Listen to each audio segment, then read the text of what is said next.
However, the people of Machindi and Kawempe have gone 8 months tomorrow without representation in the parliament, and we are intending to reach out to them, give them a message from their members of parliament, and also hear their voices to see that other National Unity Platform MPs can tentatively represent them as we pursue.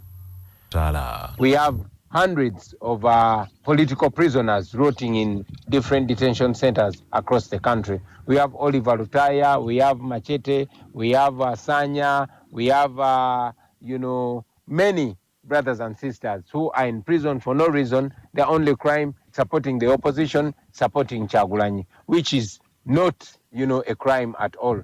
We continue to demand for their unconditional